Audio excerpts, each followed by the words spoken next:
नमस्कार, मैं नीलेश दुबे हमारे आर्या आईएएस परिवार में आप सभी का हार्दिक स्वागत करता हूं। उम्मीद करता हूं कि आप सभी लोग स्वस्थ होंगे। आप लोगों की पढ़ाई जो है बहुत ही बेहतर ढंग से चल रही होगी। जैसा कि आप सभी को ज्ञात होगा कि हम लोग अपनी पिछली क्लासेस में न्यूमेरिकल एबिलिटी चैप्टर के अंतर्गत एडिशन, सब्सट्रैक्शन, डिवीजन, मल्टीप्लिकेशन को पढ़ चुके थे। उसके बाद हमने स्क्वायर एंड स्क्वायर रूट को अच्छे से पढ़ा हुआ था। इसके बाद हमने क्यूब एंड क्यूब रूट तक अच्छे से चर्चा कर ली हुई थी। अब आज के चैप्टर, जैसा कि आप लोग ब्लैक बोर्ड में देख पा रहे होंगे, सिंप्लीफिकेशन लिखा हुआ है मैंने, सरलीकरण, इसको हमें पढ़ना है। अब आप देख रहे होंगे कि मैं आपको स्टार्ट करने से पहले आज इस चैप्टर के बारे में बता दूं। जो ये चैप्टर है ना, जिसको आज हम पढ़ने जा रहे हैं, इसी चैप्टर को पढ़ने के लिए हम इतने दिनों से जो हमने पिछली क्लासेस में सिंगल सिंगल चीजें पढ़ी बांट कर, पहले हमने क्यूब एंड क्यूब रूट को अलग से पढ़ा, स्क्वायर एंड स्क्वायर रूट को अलग से पढ़ा, फिर उसके बाद हमने फ्रैक्शन का, इंटीजर का, इन सब संख्याओं का जो है हमने एडिशन, सब्सट्रैक्शन, मल्टीप्लिकेशन, डिवीजन, इनको अलग से पढ़ा। क्यों अलग से पढ़ा? क्योंकि अब उन सारी चीजों का जो हमने अलग से पढ़ी हुई हैं, उनका इंप्लीमेंटेशन समीकरण के रूप में एक साथ हमको सिंप्लीफिकेशन के चैप्टर में देखने को मिलेगा। ठीक है, जिन लोगों को अगर अभी तक लग रहा था कि जो हम लोग पिछली क्लासेस में पढ़े हुए हैं वो हमारे किस काम का, तो देखिए वहां से आपको पेपर में डायरेक्टली क्वेश्चन तो देखने को मिलेगा ही मिलेगा, लेकिन अब उनका सबसे ज्यादा उपयोग जो है आपको इस चैप्टर में देखने को मिलेगा कि बड़े बड़े समीकरण दिए जाएंगे, सबको एक साथ मिलाकर, सारे ऑपरेटर को एक साथ मिलाकर, सारी संख्याओं को एक साथ मिलाकर और उनको एक साथ मिलाकर दिया जाएगा और आपसे समीकरण को सॉल्व करने को कहा जाएगा। तो आज की क्लास में हम लोग को समीकरण के बारे में ही चर्चा करनी है। ठीक है, तो इस बारे में आज हम लोग चर्चा करते हैं कि आखिर हमें इस चैप्टर के अंतर्गत जो हमारा सिंप्लीफिकेशन है, सिंप्लीफिकेशन को हिंदी वाले लिख लेंगे, इसका नाम जो हिंदी में डाल लेंगे, चैप्टर का कॉपी में हेडिंग लगा लेंगे सरलीकरण। अब किस चीज का सरलीकरण वो मैंने आपको बताया, अभी मैं इस चीज को लिखवाऊंगा भी, क्योंकि आपके जो नोट्स हैं जो बड़े विधिवत और अच्छे तरीके से बनने चाहिए। लेकिन मैं आज की क्लास प्रारंभ करने से पहले आप लोग सोच रहे होंगे कि सरलीकरण जो सिंप्लीफिकेशन है ये तो नॉर्मल इक्वेशन आती है, हम लोग सॉल्व कर लेते हैं। ठीक है, अब आप में से ही देखिएगा कई लोग, अभी मैं आपके सामने दो सवाल लिखने जा रहा हूं और दो सवालों में देखिएगा कई लोग, अभी इन बेसिक से सवाल हैं लेकिन इनको देखिएगा कई लोग कितने गलत करेंगे। ठीक है, मेरे कहने पे सबसे पहले क्लास को आज को प्रारंभ करने से पहले मेरे कहने पे इन दो सवालों को सॉल्व करके मुझको आंसर बता दीजिए। सभी लोग जो है कमेंट बॉक्स में इन सवालों को सॉल्व करके मुझे एक बार आंसर बता दीजिए, तब मैं फिर इस क्लास को आज की प्रारंभ करूंगा कि इनका आंसर क्या होगा। ठीक, ये मैंने आपके सामने कुछ सवाल, दो सवाल लिखे हुए हैं। एक ये लिखा हुआ है 25 भागे 5 गुणे 5 और ये लिखा हुआ है 25 भागे 5 ऑफ 5। यहां पर इंग्लिश में ऑफ लिखा हुआ आएगा सवाल में और हिंदी में जो आएगा तो यहां पर का लिखा हुआ आएगा, 5 का 5। ठीक, अब इन सवालों को सॉल्व करके मुझे आंसर बता दीजिए। सभी लोग जिन्होंने भी पहले अगर सिंप्लीफिकेशन पढ़ रखा है या फिर थोड़ी भी सिंप्लीफिकेशन की नॉलेज अगर रखते हैं तो मुझे इन सवालों का आंसर बता दीजिए कि इनका आंसर क्या होगा। ठीक है, अब आप ही में से कुछ लोग होंगे, देखिए जिन्होंने आंसर निकालना होगा वो आंसर निकाल लिए होंगे अभी तक। ठीक है, अब आप ही में से कुछ लोग होंगे जो इस सवाल का आंसर कुछ अलग निकाले होंगे, इस सवाल का आंसर कुछ अलग निकाले होंगे और कुछ लोग जो हैं दोनों का आंसर सेम निकाल दिए होंगे। ठीक, तो इन सवालों को देखिए मैं अभी आगे चल के पूरे डिटेल में बताने वाला हूं कि आपको इस चैप्टर में पढ़ना क्या है। वही चीज मैं आपको इन सवालों के माध्यम से दिखाना चाहता हूं कि आपको हायरार्की पढ़नी है इस चैप्टर में, अर्थात किस चीज को हम पहले सॉल्व करें, फिर उसके बाद किस चीज को सॉल्व करें, फिर उसके बाद किस चीज को सॉल्व करें। जो आपने वी बॉड मास सुन रखा होगा पहले, ठीक है, तो उसको हम लोग डिटेल में यहां पर देखने वाले हैं। तो देखिए सबसे पहले हम इस सवाल की चर्चा कर लेते हैं कि इस सवाल को हम कैसे सॉल्व करेंगे। तो देखिए सबसे पहले आप यहां पर डिवीजन सॉल्व किया जाएगा। तो 5 का भाग जो है हम 25 में देंगे तो यह आएगा 5, 5 25 और 5 गुणे 5 होता है हमारा कितना, 25। तो इसका आंसर जो हो जाएगा 25, इसका आंसर हो जाएगा 25 सवाल का। ठीक है, और इसका आंसर यहां पर लिखा है ऑफ का प्रयोग हम गुणे की तरह ही करते हैं, ऑफ का प्रयोग हम गुणे की तरीके ही करते हैं, बस अंतर यह होता है कि इसका प्रयोग हम डिवीजन के पहले करते हैं। सबसे पहले जो है हम डिवीजन के पहले ऑफ का प्रयोग करते हैं। तो यहां पर जो आंसर होगा, यहां पर आंसर कैसे होगा, 25 को एज इट इज लिखेंगे, यहां पर डिवीजन लगाएंगे, यहां पर 5 गुणे 5, ऑफ का मतलब मैंने बताया कि गुणे के तरीके ही करते हैं। तो ये हो जाएगा 5 25 और 25 का 25 से भाग देंगे तो इसका आंसर होगा 1।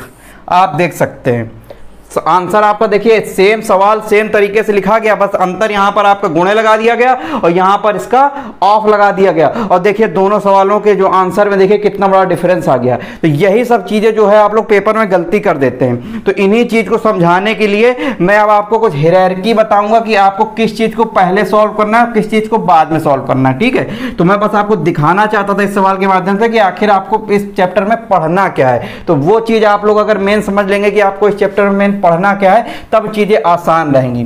तो देखिए इस चैप्टर में सबसे पहले तो हम सरलीकरण के अंतर्गत हमें पढ़ना क्या है वो हम सबसे पहले हेडिंग परिभाषा इसकी लिख लेते हैं, क्योंकि नोट्स जो है बहुत अच्छे से बनाने हैं हमको। तो इसकी परिभाषा लिखेंगे कि इसके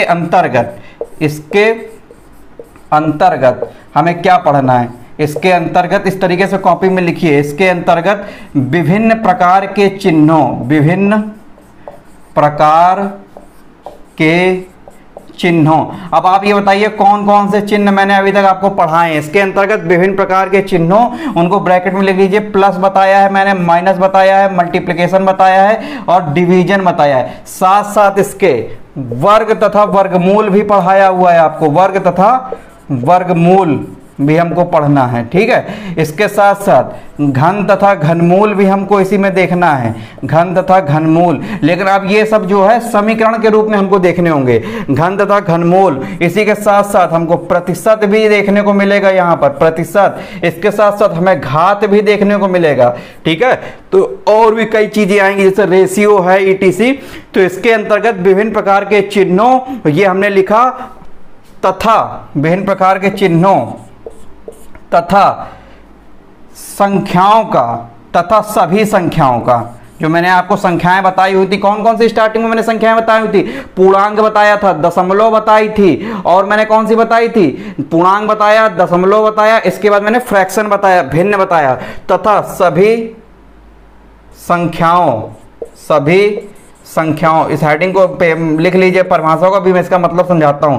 सभी संख्याओं का, सभी संख्याओं में ब्रैकेट में लिख लीजिए, सभी संख्याओं का। ब्रैकेट में संख्याएं कौन कौन सी होंगी? पूर्णांक होगी आपकी। ठीक है, इसके बाद दशमलव संख्या, दशमलव संख्या। इसके बाद भिन्न संख्या। ठीक है, भिन्न संख्या। तो लिखिए सभी प्रकार की, सभी संख्याओं के मिश्रित स्वरूप को, सभी संख्याओं के मिश्रित स्वरूप को समीकरण के रूप में हल किया जाता है। मिश्रित स्वरूप को समीकरण के रूप में हल किया जाता है, समीकरण के रूप में हल किया जाता है। ठीक, अब आप इस डेफिनेशन को देख के अंदाजा लगा पा रहे होंगे कुछ कुछ कि हमें इस चैप्टर में बेसिकली क्या पढ़ना है। एक बार डेफिनेशन देखिए मैंने क्या लिखी। इसके अंतर्गत विभिन्न प्रकार के चिन्हों, चिन्हों के नाम लिखे, कौन कौन से चिन्ह? तो विभिन्न प्रकार के चिन्हों तथा सभी संख्याओं के मिश्रित स्वरूप को समीकरण के रूप में हल किया जाता है। ठीक है, अभी तक आपने जो चीजें पढ़ी मैंने आपको अलग से इंडिविजुअल सारा पढ़ाया। ये चार मैंने अलग से इंडिविजुअल आपके पढ़ाए। फिर इसके बाद मैंने वर्ग वर्गमूल अलग से पढ़ाया, घन घनमूल अलग से पढ़ाया, प्रतिशत अभी पढ़ाया नहीं है तो उसका हम बड़े पैमाने पे जब प्रतिशत स्टार्ट करेंगे तो वहां पर पढ़ाएंगे। इसके बाद मैंने इन्हीं संख्याओं पर इन ऑपरेटर्स को अप्लाई किया हुआ था। ये सब चीजें हमने अलग अलग पढ़ी हुई थी, लेकिन अब इन्हीं सारी चीजों का एक साथ कॉम्बिनेशन कर दिया जाएगा और एक समीकरण बना दिया जाएगा, मिश्रण करके इन सबका एक समीकरण बना दिया जाएगा और बोला जाएगा कि आप इस समीकरण को भैया सॉल्व करो। ठीक है, तो ये चीजें अब आप समझ पा रहे होंगे किस तरीके के सवाल हमसे पेपर में पूछे जा सकते हैं। ठीक, अब आप यहां पर एक चीज और ध्यान दीजिए, ये सिंप्लीफिकेशन मैंने चैप्टर जो लिखा हुआ है, अब इसके आगे आपको इस तरीके के समीकरण दिए जाएंगे। तो ये डेफिनेशन आपने अच्छे से नोट कर ली होगी। अब इस चैप्टर के अंतर्गत हम देखिए 3 सेगमेंट मेनली 3 सेगमेंट के रूप में लेके सॉल्व करेंगे इन चीजों को। कौन कौन से वो 3 सेगमेंट आपको पढ़ने हैं वो पहले देख लीजिए, क्योंकि देखिए सबसे पहले भूमिका बनानी बहुत जरूरी होती है, क्योंकि आपको पता तो हो कि आखिर हमको इस चैप्टर में पढ़ना क्या क्या है। तो इस चैप्टर के अंतर्गत देखिए, इस चैप्टर के अंतर्गत सबसे पहले हमको क्या पढ़ना होगा, इसके बाद हमको क्या पढ़ना है, इसके बाद हमको क्या पढ़ना है। तो सबसे पहले देखिए आज हम जो क्लास में पढ़ने वाले हैं, सबसे पहले आज हम लोग पढ़ेंगे इस चैप्टर के अंदर V BODMAS rule, V BODMAS rule. आज हमको इस चैप्टर के अंतर्गत ये पढ़ना है जो हमारा आज का टॉपिक है, ठीक है। इसके बाद हम लोग इस टॉपिक के बाद वी बॉड मास रूल के बाद इसके अंतर्गत क्या पढ़ने वाले हैं, बेसिक अलजेब्रा, समान बीजगणित इसी में पढ़ेंगे। बेसिक अलजेब्रा, बेसिक अलजेब्रा में इसमें क्या, जो हमारी सर्वसमकाएं दी जाती हैं, सर्वसमकाएं जो हमारा जैसे a प्लस बी का whole square, a plus B का होल क्यूब, इसी तरह माइनस में, इस तरीके के सवाल जो हम लोग बेसिक अलजेब्रा के अंतर्गत देखेंगे। और इसमें क्या क्या देखेंगे, तीसरे पार्ट के अंतर्गत इसमें हम सर्ट्स एंड इंडिसेस की भी चर्चा करेंगे। सर्ट्स एंड इंडिसेस, घातांक एवं करणी, घातांक एवं करणी, इन चीज की भी चर्चा करेंगे सिंप्लीफिकेशन के अंतर्गत, ठीक है। तो अब आप लोग जान पा रहे होंगे कि हम 3 पार्ट में बांटकर जो है इस अपने चैप्टर को सिंप्लीफिकेशन को पढ़ेंगे। किस 3 चीजों में, एक तो वी बॉड मास रूल हमको आज पढ़ना है, बेसिक अलजेब्रा पढ़नी है, इसके बाद हमें सर्ट्स एंड इंडिसेस, घातांक एवं करणी पढ़नी है। तो आज का जो हमारा मेन टॉपिक है वी बॉड मास रूल, वही उसी पे आधारित मैंने आपको सबसे पहले सवाल दिया हुआ था आज, ठीक है। क्योंकि आपको जब तक हायरार्की नहीं पता होगी कौन सा ब्रैकेट पहले सॉल्व करना है, फिर इसके बाद कौन से आपको सिंबल, मतलब कौन से आपके ऑपरेटर में आपको यूज करना है, ठीक है, वो सारी चीजें आपको पता होनी चाहिए। तो अब आप जो लोग जो है मेन अब हेडिंग जो आज के लिए टॉपिक है, जो मेन हेडिंग पहले सबसे पहले आज लगा लीजिए, V BODMAS rule, V BODMAS rule, ठीक है। इसको अच्छे से लिख लीजिए। अब ये कैसे अप्लाई होता है आज इस बारे में ही चर्चा करनी है। और देखिएगा इस पर आधारित पेपर में सवाल कितने डरावने दिए जाते हैं और चुटकियों में सॉल्व होते हैं, ठीक है। लेकिन अब आपको पहले रूल पता होना चाहिए। जैसे वी बॉड मास रूल मैंने लिखा, तो जो ऐसे लिखा तो इसकी हायरार्की जो है चलती है, किस तरीके चलती है, इस तरीके से चलती है, इस तरीके से चलती है। इस तरीके का कहने का मतलब इसी चीज को उठा के हम केवल ऐसे कर देंगे, खड़ा खड़ा कर देंगे, खड़ा खड़ा कर देंगे। तो इसको सबसे पहले हम यहाँ पर लिखेंगे वी, इसको हमने यहाँ पर लिखा वी, इसके बाद यहाँ पर लिखा बी, इस तरीके से कॉपी में अपने लिखिए। बी बॉड, सबका मतलब क्या है वो देखिए, वी बॉड मास, ठीक, इस तरीके से सबका मतलब देखिए। अब V का मतलब होता है विन कॉलम, V का मतलब होता है विन कॉलम, इसको इंग्लिश में बोलते हैं विन क्यूलम, विन क्यूलम, ठीक।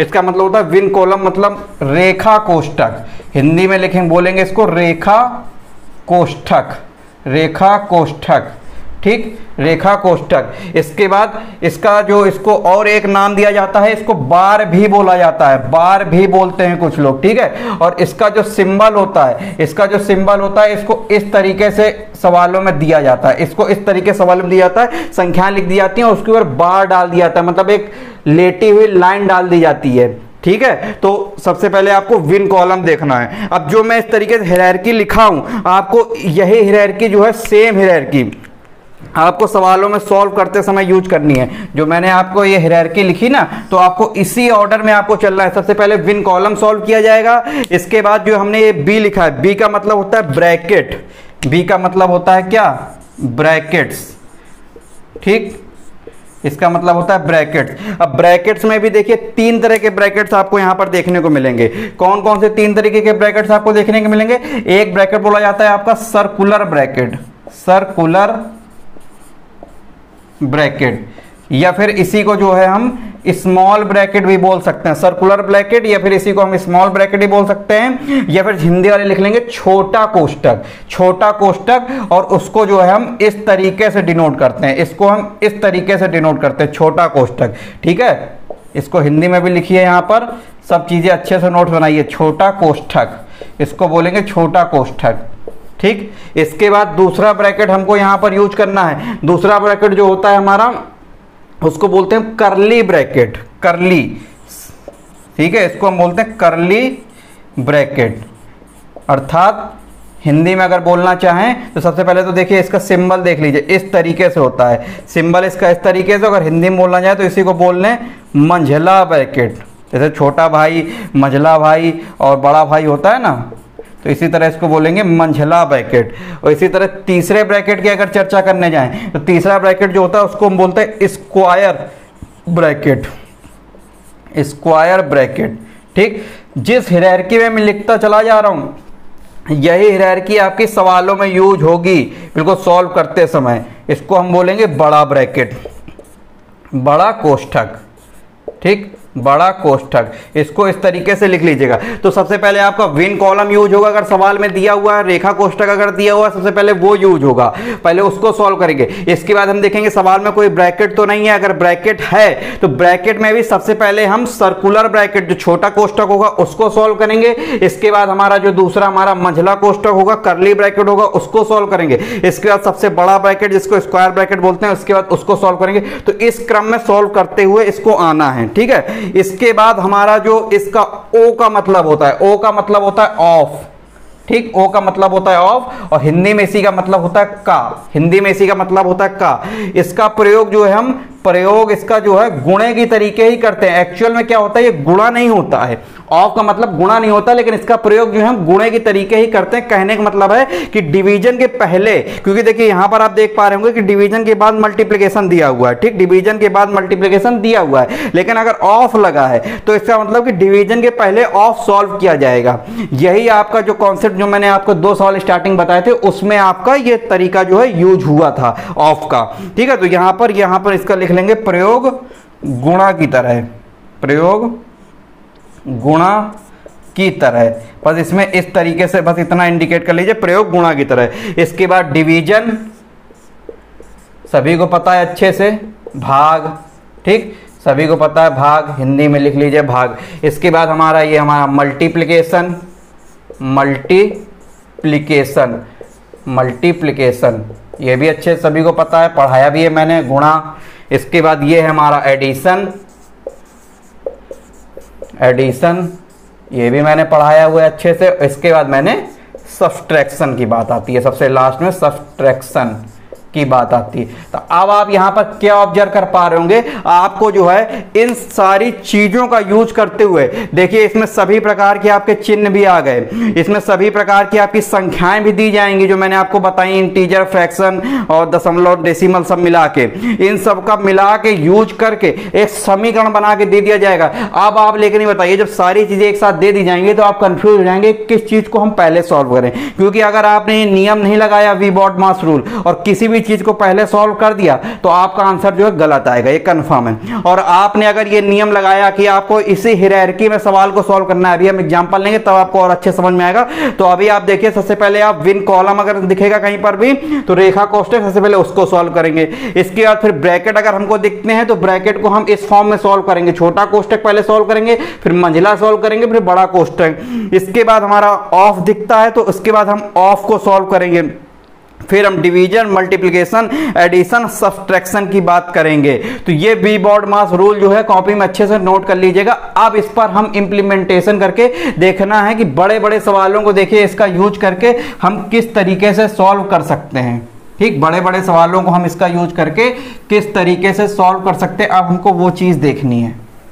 तो मैं आपके सामने देखिए कुछ सवाल लिखने जा रहा हूं, जिन सवालों को देखकर देखिए शायद आप हो सकता है कि थोड़ा सा अभी स्टार्टिंग में थोड़ा सा देख के घबरा जाएंगे, क्योंकि पेपर में ऐसे ही सवाल दिए जाते हैं, लेकिन देखिएगा वो सवाल कितने चुटकियों में सॉल्व किए जाते हैं। देखिए ये मैंने आपके सामने कुछ सवाल लिख रखे हुए हैं। देखिए अब इन सवालों को देखिए आप लोग देखकर कितना, मतलब जिसको थोड़ा सा सरलीकरण का अगर पहले से उन्होंने पढ़ा हुआ है तो उनके लिए तो देखिए बहुत आसान है। अगर उन्हें सरलीकरण का रूल नहीं पता है तो देखिए इन जैसे सवालों को सॉल्व करने में वो देखिए पता नहीं कर पाएंगे किस सिंबल को हम पहले सॉल्व करें, और सॉल्व करने में बिल्कुल निश्चित मन में बैठा लीजिए कि आप आंसर गलत करेंगे ही करेंगे अगर आपको वी बॉड मास रूल नहीं पता है, ठीक है। तो अब हम देखिए वी बॉड मास रूल का सॉल्व लगाते हुए किस तरीके से इन सवालों को सॉल्व करेंगे। तो सबसे पहले मैं आप लोगों के लिए सबसे सरल सवाल देखिए सॉल्व करके आपको एक बताता हूं कि आपको किस तरीके से सवाल सॉल्व करना है। देखिए अब मैंने आपको बताया था कि इस चैप्टर में आपको क्या पढ़ना है, मैंने आपकी संख्याएं बताई हुई थी। तो इसमें देखिए आप देख पा रहे होंगे कि इंटीजर संख्याओं का यूज किया गया है। इसके बाद देखिए विभिन्न प्रकार के ऑपरेटर का भी यूज किया गया है और सभी को मिला के एक समीकरण का रूप दे दिया गया है। वही तो मैंने बोला था कि सिंप्लीफिकेशन के चैप्टर में आपको पढ़ना है। पिछली जो चीजें आपने पढ़ी इनको इंडिविजुअल पढ़ा, अब इसी चीज को एक साथ समीकरण के रूप में ही आपको दिया जाता है। और ये आप पेपर उठा के देखेंगे तो आपके यूपी टेट और सुपर टेट में इस तरीके के सवाल जो है खूब भर भर के आते हैं। आप पेपर उठा के देख लीजिएगा और बड़े बड़े समीकरण बना के दे दिए जाते हैं जिनसे आप देखकर डर जाएंगे, और जबकि वो सवाल जो है चुटकियों में सॉल्व होते हैं, ठीक। तो अब हम लोग चर्चा करते हैं इस सवाल की, कैसे हम लोग इस सवाल को चर्चा करें। तो आप इसमें देख पा रहे होंगे कि इस सवाल में आपका डिवीजन भी है, मल्टीप्लिकेशन भी है। तो वी बॉड मास रूल क्या बोलता है? वी बॉड मास में देखिए सबसे पहले आपका, अगर ऊपर हायरार्की नीचे की तरफ आएंगे लेके, तो आप देखेंगे सबसे पहले आपका डिवीजन सॉल्व किया जाता है, डिवीजन के बाद मल्टीप्लिकेशन का नंबर आता है, ठीक है। तो इसमें सबसे पहले आप डिवीजन को सॉल्व करेंगे, इसमें सबसे पहले आप डिवीजन को सॉल्व करेंगे। कैसे? अगर आपने देखिए डिवीजन को सॉल्व नहीं किया, आपने अगर मल्टीप्लिकेशन को पहले सॉल्व कर दिया, तो इसका आंसर देखिए, एक तो पहले सॉल्व करना देखिए कितना टफ हो जाएगा, और दूसरी बात आंसर बिल्कुल निश्चित है परिवर्तित होगा ही होगा। बिल्कुल कहीं ना कहीं आप जो है आगे पीछे हो सकता है, किसी केस में ना परिवर्तित हो, गुणा करने पे मान लीजिए किसी केस में 1 ही आ रहा है, और भाग करने पे भी किसी केस में अगर 1 ही आ रहा है, तो उन केसों में हो सकता है कहीं कहीं पर भी आंसर सेम आ जाते हैं। लेकिन मोस्टली जो है अगर आप वी बॉड मास रूल नहीं फॉलो करेंगे तो आपका आंसर जो गलत होगा ही होगा, इसलिए आपको नियम से करना है। तो सबसे पहले आप देखिए, मैंने बोला कि सबसे पहले आपको डिवीजन सॉल्व करना है, जो ऑपरेटर दिए होंगे। अब ऐसा नहीं कि सारे ऑपरेटर आपको सवाल में दे दिए जाएं, भाई जो ऑपरेटर दिए होंगे उन्हीं ऑपरेटर में वो V BODMAS rule follow करते हुए उन्हीं की हायरार्की हमें लगा देनी है। अब इसमें हमको डिवीजन मल्टीप्लिकेशन दिख रहा है, तो केवल इन्हीं की हायरार्की हम लगा देंगे। पहले हमें डिवीजन आता है, फिर मल्टीप्लिकेशन आता है। तो आप देख रहे होंगे क्या होता है, 24 दूना 48 होता है, इसके बाद डिवीजन लगा हुआ, डिवीजन लगा लीजिए, और 5 तिया 15 होता है, ठीक, आप देख पा रहे होंगे। और इसके बाद 3 दूनी 6, इस सवाल का आंसर जो हो जाएगा 6 हो जाएगा। कितनी आसानी से देखिए आपने सॉल्व कर लिया वी बॉड मास रूल को लगाकर। अब यहां पर देखिए ऑपरेटर के साथ साथ सवाल में ब्रैकेट भी दे दिया गया। तो सबसे पहले आप देखिए वी बॉड मास विन आता है, तो विन कूलम आता है हमारा, तो उसमें देखिए कई सवाल में विन कूलम रेखा कोष्टक दिया हुआ है, तो बिल्कुल आप कहेंगे कि हाँ सर ये रेखा कोष्टक हमारा दिया हुआ है, ये देखिए इसके ऊपर रेखा कोष्टक लगा हुआ है। तो रेखा कोष्टक लगा होने का मतलब सबसे पहले हम रेखा कोष्टक सॉल्व करेंगे। रेखा कोष्टक के बाद देखेंगे क्या कहीं ब्रैकेट लगे हुए हैं, हाँ इसमें ब्रैकेट लगे हुए हैं। अब ब्रैकेट में भी सबसे पहले छोटा कोष्टक सॉल्व किया जाएगा, इसके बाद हम मंझला कोष्टक सॉल्व करेंगे, इसके बाद हम बड़ा कोष्टक सॉल्व करेंगे। जब ये सब चीजें सॉल्व करते हुए चले आएंगे तो और इनके अंदर जो ऑपरेटर होंगे, इन ब्रैकेट के अंदर जो ऑपरेटर लगे होंगे वो उसी हायरार्की में सॉल्व करते हम चले आएंगे। तो देखिए कैसे सॉल्व करना है, अभी हम इन सब चीजों से कोई चर्चा नहीं करेंगे, इनको एज इट इज बिल्कुल रख लेंगे। लेकिन अब आपको इस तरीके से सॉल्व कैसे करना है वो देखिए। अब आपको ये नहीं कि हर बार सवाल को इस तरीके से उतारते बैठेंगे तो बड़ा समय जाएगा, आपको मन में ही यहाँ पर सॉल्व करते हुए जाना है। सीधा सीधा इसके ऊपर बार लगा हुआ है, तो 4 - 3 करेंगे तो सीधा सीधा आपका कितना हो जाएगा। बार का मतलब होता है कि इसके आगे एक तरीके से देखा जाए कि ब्रैकेट ही लगा हुआ है। तो सबसे पहले हम इसको सॉल्व करेंगे, तो 4 - 3 आप देखेंगे कि 1 होता है, और फिर इसके जब 1 बाहर निकल के आएगा तो 10 - 1 करेंगे तो 9 होगा, ठीक है। और 6 - 9 करेंगे तो निकल के आएगा कितना, -3, -3 आएगा, और माइनस माइनस हो जाएगा प्लस का, तो -3 हो जाएगा हमारा, माइनस माइनस प्लस का हो जाएगा, तो 9 + 3 हो जाएगा 12। तो 22 में से डायरेक्ट जो है आप यहां पर आके 12 को घटा देंगे, ठीक, 12 घटा देंगे तो कितना आंसर आ जाएगा आपका 10, आपका आंसर आ जाएगा 10। अब कुछ लोगों को मैंने देखिए डायरेक्ट कर दिया, हो सकता है ना समझ में आया हो, तो थोड़ा सा एक बार डिटेल में भी देखिए मैं इस सवाल को बता देता हूं, ना कुछ लोग कहेंगे कि सर समझ में नहीं आया हमको, ठीक है। लेकिन अब आपको सॉल्व किस तरीके से करना है वो मैंने बताया था। देखिए 22 आपको इस तरीके से लिख देना है, 9 आपको इस तरीके से ही लिख देना है, ठीक, नियम से सॉल्व करना है। सबसे पहले मैंने बोला कि बार को सॉल्व करेंगे, तो आपको 10 भी इस तरीके से लिखना है। 4 - 3 को सॉल्व करिए, सबसे पहले आया 1, तो अब आपको इस तरीके से ही लिखना है। लेकिन अब आपको देखिए बार बार ये चीजें उतारनी पड़ रही ना, और इतना तो आप कैलकुलेशन मान लीजिए कर ही पाएंगे पेपर में अगर आपको परीक्षा पास करनी। इसके बाद 6 हमने लिखा, इसके बाद इस ब्रैकेट को सॉल्व करेंगे तो ये आ जाएगा हमारा कितना, 6 - 9, 6 - 9 हो जाएगा। इसके बाद 22 माइनस, इसके बाद 6 में से 9 घटाएंगे तो यहाँ पर -3 आएगा। अब यहाँ पर देखिए प्लस का 6 है, माइनस का 9 है, तो प्लस माइनस मैंने हमेशा बताया कि घटते हैं, घटा दिया कोई दिक्कत नहीं, 3 आ गया। लेकिन चिन्ह उसका आएगा जो जिस संख्या का चिन्ह बड़ा है, माइनस का चिन्ह बड़ा है तो माइनस का आएगा, तो 9 माइनस इसके -3 इस तरीके से लिखा जाएगा ये, ठीक। लेकिन मैंने आपको बताया कि माइनस माइनस गुणे के केस में क्या हो जाते हैं, प्लस हो जाते हैं, तो ये माइनस माइनस मिलके क्या हो जाएंगे, ये प्लस हो जाएंगे। ये अच्छे से आप चीज समझ पा रहे होंगे, ये प्लस हो जाएंगे। और 9 + 3 मैंने बताया 12 हो गया, 22 - 12 मैंने वही तो लिखा हुआ था डायरेक्ट, 22 - 12 मैंने वही तो लिखा हुआ था 10, यही तो आपका आंसर था। तो इस तरीके से चीजें लेकिन आपको इजी वे में करनी है, ना कि इतना उतार के पूरा इस तरीके से सॉल्व करना है, आपको ये चीजें समझनी पड़ेंगी। अब जैसे हम इस सवाल में आते हैं, तो इस सवाल में देखिए सबसे पहले हमको रेखा कोष्टक दिख गया, तो सबसे पहले हम रेखा कोष्टक को सॉल्व करेंगे। 6 + 3 कितना होता है, 6 प्लस 3 होता है आपका 9। 8 में से अगर 9 घटाएंगे तो -1 आएगा, और माइनस माइनस इधर लगा हुआ तो प्लस का हो जाएगा, तो 4 + 1 हो जाएगा हमारा कितना, 5 हो जाएगा। और 6 में से 5 जाएगा तो आएगा 1, और इसके बाद 1 आएगा तो 18 में से 1 घटाएंगे तो कितना आएगा इसका आंसर, 17। अब बेसिक हम लोग जो बात करते हैं अपने इंपॉर्टेंट सवाल की। अब इसको सवाल को देखकर थोड़ा सा लोग जो है हड़बड़ा रहे होंगे। यहाँ तो मान लीजिए उनको ब्रैकेट दिख गया ऊपर, तो उन्होंने तो सीधा सबसे पहले ब्रैकेट को ही सॉल्व कर लिया होगा, लेकिन अब नीचे तो कुछ नहीं दिख रहा है, तो अगर वी बॉड माउस रूल लगाएंगे तो बिल्कुल गलत नहीं होगा सवाल, ठीक है। तो सबसे पहले मैंने बोला कि आपको छोटा, मान लीजिए हायरार्की में आपको यहाँ पर ब्रैकेट दिख रहा है, तो सबसे पहले ब्रैकेट में सॉल्व कर लीजिए। तो यहाँ पर 6 देखिए 4 बार है, तो होता है 6 × 12, 6 × 18, 6 को 24, तो 24 हमारा ये हो गया। तो इसको हमने 24 लिखा और यहाँ पर भाग लिखा हुआ है, भाग लगा हुआ है, तो 24 में हम 6 का भाग देंगे तो आ जाएगा हमारा 6 × 4 को 24, तो ऊपर आ जाएगा 4, ठीक। अब नीचे आपको यहां पर ध्यान देना है, अगर आपने नीचे, क्योंकि देखिए ऊपर ब्रैकेट लगा हुआ था तो पहले हमने ब्रैकेट को सॉल्व किया, इसके बाद हम सिंबल पर आए जो ऑपरेटर हमारा लगा हुआ था। लेकिन आप नीचे ये चीज ध्यान देंगे कि नीचे जो है हमारा ब्रैकेट नहीं लगा हुआ है, केवल हमारे ऑपरेटर लगे हुए हैं, सिंबल लगे हुए हैं, इसलिए इसमें हम सिंबल का रूल फॉलो करेंगे। सिंबल का रूल में सबसे पहले मैंने बताया कि डिवीजन आता है, डिवीजन के बाद मल्टीप्लिकेशन, फिर एडिशन। तो एडिशन देखिए बाद में आ रहा है ना, पहले तो आप डिवीजन करोगे, तो पहले आप जो है इस 4 का 4 में भाग देंगे, तो ये आ जाएगा कितना, 4 का 4 में भाग देने पे 1 आएगा। तो यहां पर अर्थात जो है हमारा 1 हो जाएगा 4 की जगह पे, यहां पर 4 का 4 में भाग देंगे 1 हो जाएगा। तो इसका आंसर आएगा 4 का 4, 4 × 8, 4 × 12, 12 तो ये हो गया, प्लस 1, तो इसका आंसर हो जाएगा 4/13, 4/13। तो जिन लोगों ने अगर गलत आंसर निकाला हुआ तो अच्छे से नोट कर लेंगे, ठीक है। अब जो लोग ये सॉल्व कर रहे होंगे तो उन्हें जो है कहीं ना कहीं चिन्हों को लेके बड़ा कंफ्यूजन हो रहा होगा। चिन्हों के लिए मैंने ऑलरेडी कई बार क्लास में बीच में बताया भी हुआ है, लेकिन अब यहाँ पर सरलीकरण की बात आ रही है तो मैं डिटेल में बता देता हूँ कि चिन्ह जो होते हैं हमारे गुणे में किस तरीके से, गुणा करने पर, मल्टीप्लिकेशन करने पर बदल जाते हैं, और जोड़ घटाना में किस तरीके से बदल जाते हैं। और फिर हम आज की क्लास में और बड़े बड़े सवाल देखेंगे। कहीं पर भी अपनी कॉपी में साइड में नोट कर लीजिएगा, ठीक है। यहाँ पर नोट करके लिखिए, चिन्हों के लिए बहुत इंपॉर्टेंट बात है, पूरी मैथ में आपको एक कंफ्यूज करेगा, और इसलिए अच्छे से एक जगह पर नोट कर लेंगे तो आपको अच्छे समझ में आ जाएगा। तो यहाँ पर आप लिखेंगे मल्टीप्लिकेशन, मल्टीप्लिकेशन,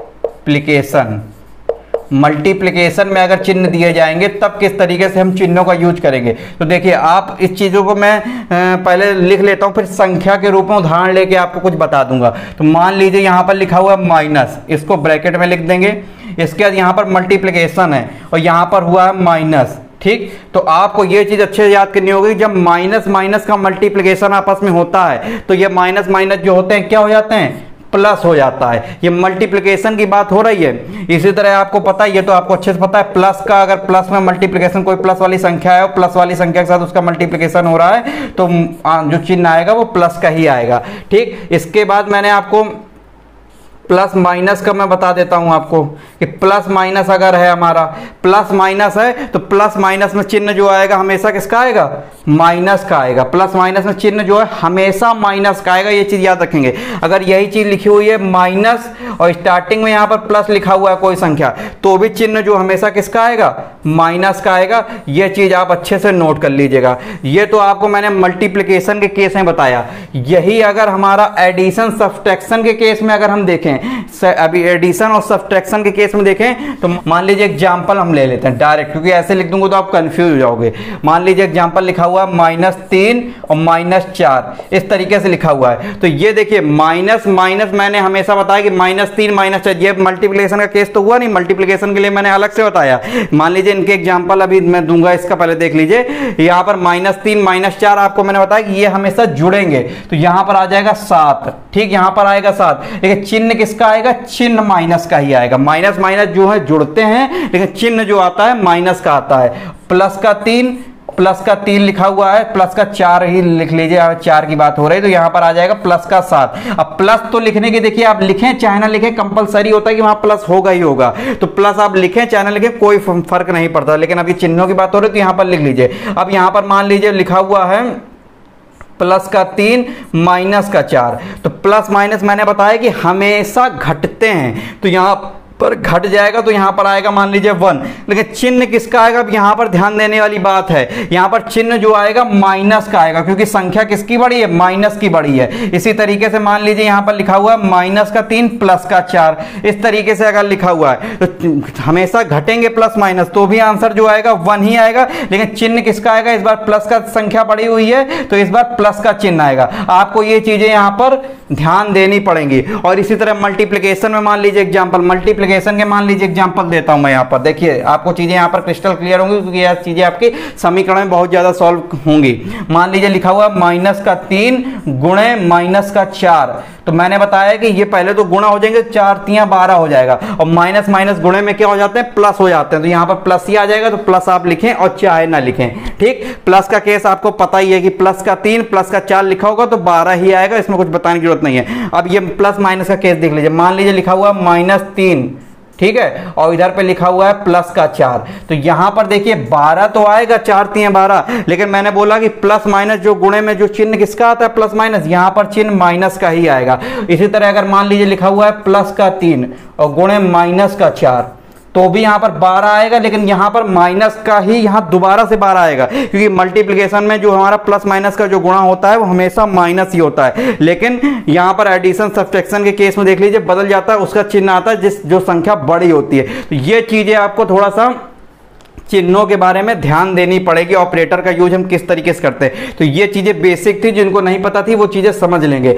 अब हम कुछ और बड़े बड़े सवालों की चर्चा करते हैं सिंप्लीफिकेशन के अंतर्गत। देखिए अब आपके सामने मैंने ये कुछ 4 सवाल फिर से लिखे हुए हैं अपनी कॉपी में। सभी लोग ये सॉल्व करने की कोशिश करेंगे मेरे साथ में ही, जिनको आता है वो सॉल्व करके आंसर निकालें और कमेंट सेक्शन में इसका जो है कमेंट बॉक्स में इसका आंसर जो है कमेंट करें। जिनको नहीं आता है वो मेरे साथ जो है सॉल्व करते चलें और देखते चलें किस तरीके से सॉल्व करना है। फ्रैक्शन को देखिए मैंने सॉल्व करना अच्छे से बताया हुआ है, ठीक। अब फाइनेंस देखिए फ्रैक्शन में आप लोग देख पा रहे होंगे, सबसे पहले देखिए V BODMAS rule follow करेंगे तो सबसे पहले आपको यहाँ पर रेखा कोष्टक तो नहीं दिख रहा है। इसके बाद बारी आती है ब्रैकेट की, तो क्या हमको सवाल में ब्रैकेट दिख रहा है? हाँ हमको सवाल में ब्रैकेट दिख रहे हैं। अब ब्रैकेट में भी देखिए कौन सा ब्रैकेट दिख रहा है? छोटा ब्रैकेट हमको केवल दिख रहा है, इसलिए सबसे पहले हम ब्रैकेट के अंदर वाली संख्याओं को सॉल्व करेंगे। अब ब्रैकेट के अंदर देखिए मैंने इसको सॉल्व करने का तरीका आपको मैंने फ्रैक्शन जब पढ़ाया था अच्छे से बताया हुआ था कि अब आप देखिए जैसे बेसिक से करते थे वैसे नहीं करना है कि अब 2 और 3 का एलसीएम लें फिर गुणा भाग करें। सीधा सीधा मैंने आपको तिर्यक गुणा करने का प्रोसेस बताया था। 3 का गुणा 1 में, 2 का गुणा 4 में, तो 3 का गुणा 1 में करेंगे तो 3, 2 का गुणा करेंगे 2 में, तो ये हो जाएगा हमारा 3 और 4 हो जाएगा 7। तो डायरेक्ट यहां पर लिखेंगे आप 7 और 2 का गुणा 3 में, तो 7/6 ये आपका एक बार में आएगा। इसी तरह मैंने आपको ये बताया था 6 6 12 6 18 और 18 में से 7 जाएगा तो ये हो जाएगा हमारा 11। 18 में 7 गया 11 और 7 छंग हो जाएगा हमारा 42, ठीक। ये आपका आया। अब मैंने आपको एक यहाँ पर इंपॉर्टेंट करके मैंने आपको पहले भी क्लास में बताया हुआ है, यहाँ पर ये चीज नोट कर लीजिएगा कि अगर इस तरीके से संख्या कभी फ्रैक्शन में लिखी हुई है तो उसका मतलब होता है कि संख्या गुणे में आके पलट जाती है। मान लीजिए मैंने आपको पिछली भी क्लास में बताया हुआ था A/B भागे इधर पे लिखा हुआ है C/D लिखा हुआ है, तो ये पलट के किस तरीके से हो जाएगा, ये यहाँ पे किस तरीके से ये ऑपरेटर फॉलो करेगा, ये A/B हो जाएगा, यहाँ पर भागे की जगह पे यहाँ पर मल्टीप्लिकेशन का साइन लग जाएगा, लेकिन ये आगे वाली संख्या जो है पलट जाती है। इसका मतलब ये होता है कि आगे वाली संख्या जो है पलट जाती है। तो इसी कुछ फिनोमेना पे आधारित जो है हम ये सवाल सॉल्व करेंगे। तो इस तरीके से लिखा हुआ, तो ये हमारा 7/6 तो होएगा ही होएगा, इसके बाद यहाँ पर गुणा लग के ये पलट जाएगा तो 42/11 हो जाएगा, ये हमारा कट जाएगा, तो ये हो जाएगा हमारा 6 7 42, ये हो जाएगा, ठीक है। तो इसका आंसर हो जाएगा 749, तो 49/11 फाइनल आंसर जो इसका निकल के आएगा कितना हो जाएगा 49/11 इस सवाल का आंसर जो हो जाएगा, ठीक। अब इसके बाद हम लोग जो है नेक्स्ट सवाल की बात करते हैं। नेक्स्ट सवाल अपना देख लेते हैं। इस तरीके से लिखा हुआ है तो इसी पे आधारित देखिए फॉलो करिए आप। एक को इस तरीके से लिखिए, इसके बाद मल्टीप्लिकेशन लगाइए और मल्टीप्लिकेशन की आगे वाली संख्या जो है आगे पलट जाएगी, तो ये 2 हो जाएगा। इसके बाद ये भी पलट जाएगा आगे, तो मल्टीप्लिकेशन लगा के 3 हो जाएगा, और आगे जाइए तो ये भी पलट जाएगा, तो ये आंसर आ जाएगा कितना 4 3 12 12 दूनी 24, इसका आंसर जो हो जाएगा 24, ठीक। इस तरीके से सॉल्व करना है। इसके बाद इस सवाल पे आइए। इस सवाल यही उसी पे आधारित जो मैंने स्टार्टिंग में आपसे पूछा हुआ था, कैसे आप करेंगे देखिए। सबसे पहले आपको यहाँ पर ब्रैकेट दिख रहे हैं, तो ब्रैकेट, इस वाले ब्रैकेट की अलग चर्चा होगी, इस वाले ब्रैकेट की अलग चर्चा होगी, बाद में जो आएगा दोनों को प्लस कर देंगे। कैसे करना है सवालों को दोस्तों समझिए। अब देखिए यहाँ पर इस वाले ब्रैकेट में सबसे पहले आपको यहाँ पर डिवीजन दिख रहा है, मल्टीप्लिकेशन भी दिख रहा है, लेकिन अब आप सॉल्व किसको यहाँ पर करेंगे, पहले आप यहाँ पर डिवीजन को सॉल्व करेंगे ना, क्योंकि डिवीजन आपका पहले आता है वी बाउड मास रूल से। तो 2 का 2 में भाग देंगे तो कितना आ जाएगा, 1 आ जाएगा। 2 का 2 में आपने भाग दिया, 1 आ गया, और 1 गुणे 2 लिखा हुआ है, तो अर्थात जो इसका आंसर जो यहाँ पर आ जाएगा, यहाँ पर इस ब्रैकेट का जो आ जाएगा 2 आ जाएगा। इस तरीके से यहाँ पर प्लस लगाइएगा, इस तरीके से यहाँ प्लस लगाइएगा। और यहाँ पर देखिए डिवीजन लगा हुआ है, यहाँ पर का लिखा हुआ है, का मतलब मैंने बताया कि वही ऑफ, और ये ऑफ जो है डिवीजन के पहले आता है वी बाउड मास रूल में, तो पहले ये सॉल्व होगा। तो 2 गुणे 2, इसका मतलब ये यहाँ पे यही तो हुआ, 2 गुणे 2, 2 गुणे 2 का मतलब हो गया 4, और 4 तो यहाँ पर इसका मतलब ये यही तो लिखा हुआ है 2 भागे 4, 2 भागे 4 मतलब 2/4 अर्थात 1/2। ठीक, यहां पर ये सवाल सॉल्व होके आया, ये सवाल सॉल्व होके आया 2 + 1/2, और इसको भी मैंने एक लाइन में आपको सॉल्व करने का तरीका बताया हुआ कि जब भी 2 + 2/2 लिखा हो तो इसका आंसर या तो 5/2 आप लिखेंगे, या तो 5/2 लिखेंगे, या तो आप इसको डायरेक्ट इस तरीके से 2 सही 1/2 लिख देंगे।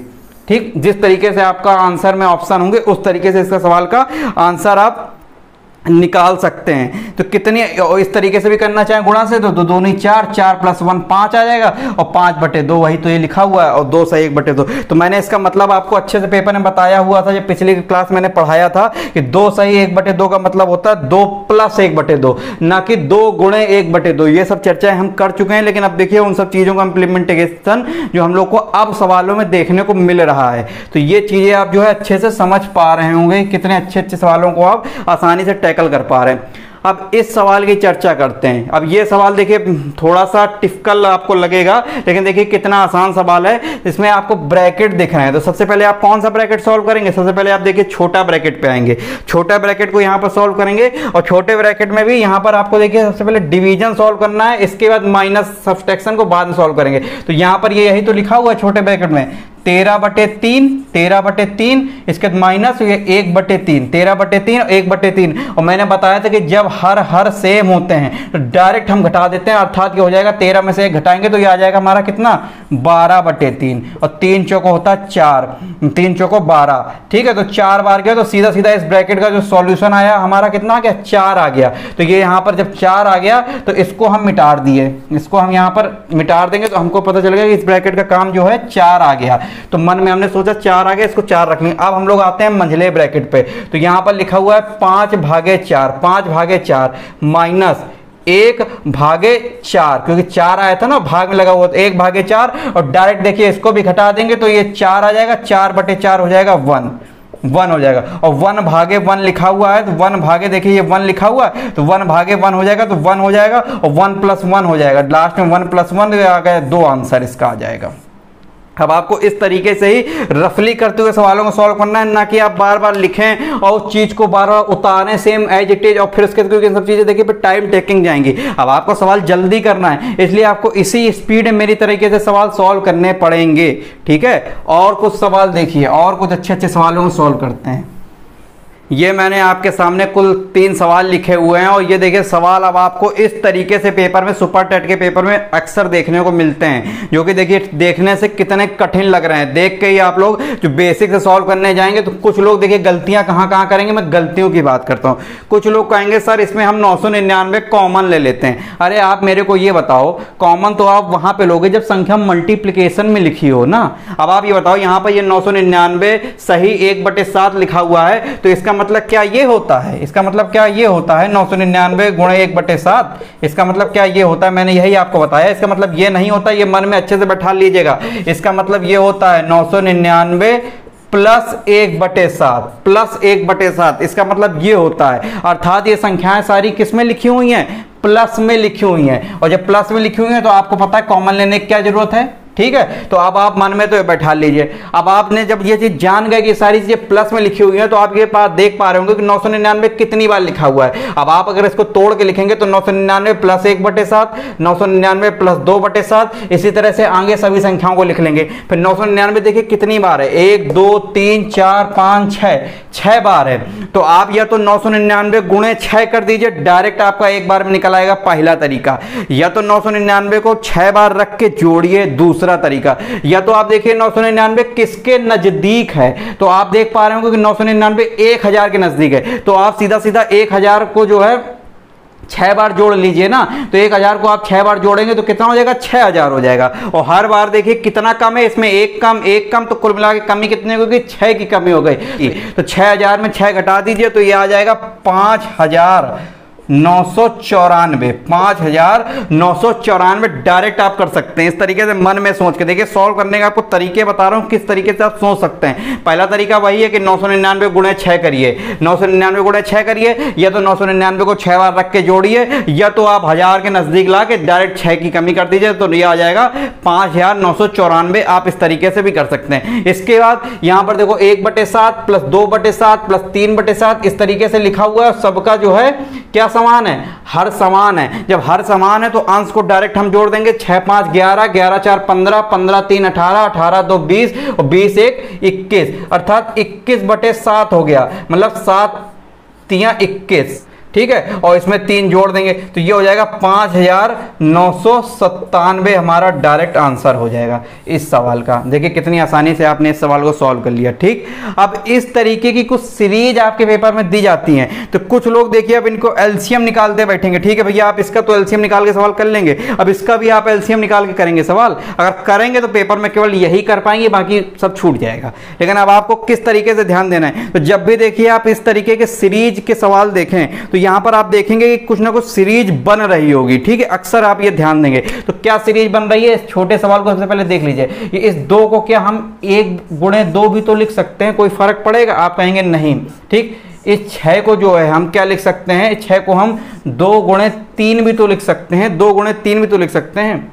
इस 12 को हम क्या लिख सकते हैं, 3 गुणे 4 भी तो लिख सकते हैं, कोई फर्क पड़ेगा। इस 20 को हम 4 गुणे 5 भी तो लिख सकते हैं, कोई फर्क पड़ेगा। अब आप देख रहे होंगे ये कुछ सीरीज फॉलो हो रही है। 1 यहां पर 2 लिखा हुआ है, 1 से बढ़कर यहां पर 2 लिख गया, 2 से बढ़कर यहां 3 लिख गया, फिर 2 से बढ़कर यहां 3 लिख गया, 3 से बढ़कर यहां 4 लिख गया, इसी तरह यहां पर 3 से बढ़कर 4 लिख गया, 4 से बढ़कर यहां 5 लिख गया। तो आप देख रहे होंगे ये चीजें कुछ सीरीज के फॉर्म में जा रही हैं। आप ये चीज अच्छे से समझ पा रहे होंगे। अब आप मेरे को ये बताओ, इस चीज को हम इस तरीके से लिख सकते हैं, 1 माइनस 1/2, 1 माइनस 1/2। इस चीज को ये बताइए, इस चीज को हम इस तरीके से लिख सकते हैं कि नहीं? आप कहेंगे बिल्कुल लिख सकते हैं, क्योंकि अगर हम इसको सॉल्व करेंगे तो 2 एकम 2, 2 माइनस 1, 1/2 ही आ जाएगा। वही तो ये लिखा हुआ है, वही तो ये लिखा हुआ है। अब आप यहां पर प्लस लगाइए, ठीक। इस चीज को हम 1/2 माइनस 1/3 लिख सकते हैं कि नहीं? इस चीज को हम इतना लिख सकते हैं, सॉल्व कर लीजिए, उतना ही आएगा। 3 माइनस 2 अर्थात 1, और इसके बाद 3 दूनी 6 अर्थात 6, तो 1/6 ही तो ये लिखा हुआ है। इस तरीके से सभी को हम लिख सकते हैं कि नहीं? आप सॉल्व करके देख लीजिएगा, यही चीज लिखी हुई है, बस आपको सोचना है, बस आपको यहाँ पर सोचना है कि इस तरीके से हम सोच सकते हैं। इस तरीके से सीरीज बनी, तो आप देख रहे हैं ये सारे टर्म जो है आपके इस तरीके से कट गए, ये सारे टर्म कट गए। कौन से टर्म बचे? पहला टर्म बचा और सबसे लास्ट का टर्म बचा, मतलब 1 बचा और माइनस 1/5 बचा, और इसको आप सॉल्व कर लेंगे तो 5 में से 1 गया तो 4/5, यही सवाल का आंसर हो जाएगा, ठीक। तो आपने ये चीज से कंक्लूजन क्या निकाला कि आपके सारे बीच के टर्म जो है कट जाएंगे, केवल स्टार्टिंग का टर्म बचेगा और सबसे लास्ट का टर्म बचता है। तो यहां पर इसी सवाल पे आधारित देखिए, अब ये सवाल देखिए सॉल्व करना है। तो अब आप यहां पर ये देख पा रहे होंगे कि यहां पर 1/9 लिखा हुआ है। इसके बाद ये सीरीज यहां पर देखिए, तो ये इस सीरीज को मान लीजिए अगर हम यहां पर इसको लिखना चाहें तो 1/9 इसको एज इट इज लिखा यहां पर, और इस सीरीज को हम जो है 2/3 यहां पर इसको 6 को भी लिखा, ठीक। इसके बाद यहां पर हमने इसको 3 गुणे 4 लिखा, इसके बाद वहीं यहां पर 4 गुणे 5 लिखा, इसके बाद यहां पर वही 5 गुणे 6 लिखा, 5 गुणे 6, 6 गुणे 7, 7 गुणे 8, 8 गुणे 9, यही तो लिखा हुआ है। अब इतना क्या लिखने की जरूरत थी, लेकिन मैंने आपको समझाने के लिए बताया। तो अब आप यहाँ पर, और यहाँ पर 9 को देखिए आप 3 गुणे 3 ही लिखेंगे, तो इस पर सीरीज फॉलो नहीं होगी, तो इसको एज इट इज आप लिखा रहने दीजिए। अब इसको साइड में रखिए, इससे कोई मतलब नहीं। यहाँ पर आप ये सीरीज देख पा रहे होंगे, इस तरीके से सीरीज बन रही है। अब आप सीरीज में जान रहे हैं कि स्टार्टिंग का टर्म केवल बच रहा है और अंतिम का टर्म केवल बच रहा है, और बाकी टर्म जो है आपस में ही कट जा रहे हैं। तो सारे टर्म जब कट जा रहे हैं तो यहाँ पर क्या बचेगा? 1/2 बचेगा स्टार्टिंग का टर्म, और उसके बाद यहाँ पर आप इसको 1/8 माइनस 1/9 लिखेंगे तो ये यहाँ पर 1/9 बच जाएगा, और आपका ये प्लस 1/9 तो यहाँ पर पहले से सवाल का लिखा ही हुआ है, 1/9 कट जाएगा, तो इस सवाल का आंसर जो आ जाएगा 1/2 आ जाएगा। कितनी आसानी से देखिए आपने सवाल को सॉल्व कर लिया। तो ये कुछ सवाल रहे हमारे, देखिए सवाल आज के सरलीकरण के अंतर्गत कि कितने बड़े बड़े सवालों को हमने वी-बॉट मास का रूल का फॉलो करते हुए कितनी आसानी से सॉल्व कर लिया, और इतने बड़े बड़े सवालों को देखिए आपने सीरीज जो बन रही थी सीरीज का फॉलो करके भी कितने आसानी से सॉल्व कर लिया। तो आप देख पा रहे होंगे कि इस पेपर में आपको इसी तरह से बड़े बड़े सवाल दिए जाते हैं जिनसे आप लोग देखकर डर जाते हैं, लेकिन कितने आसानी से सॉल्व कर पाते हैं। तो देख आज की क्लास में आप लोगों बहुत अच्छे से आज सारी चीजें सीखने को मिली होंगी। ऐसे ही सवालों को हम लोग अगली क्लास में भी लेकर आएंगे और आपको मैं दिखाऊंगा कि और कितने अच्छे अच्छे सवाल आपके समीकरण अर्थात सिंप्लीफिकेशन के अंतर्गत, सरलीकरण के अंतर्गत आपको देखने को मिलेंगे। ठीक है, तो किसी को कोई भी डाउट होगा मेरे नंबर पर मैसेज करके मुझसे डाउट पूछ सकते हैं, और कमेंट सेक्शन में अपनी प्रतिक्रिया जरूर दें कि आपको आज की क्लास कैसी लगी, और अब वीडियो को ज़्यादा से ज़्यादा शेयर करें, लाइक करें। बस आपसे इतना ही कहना है, मिलते हैं अगली क्लास में। आज के लिए धन्यवाद।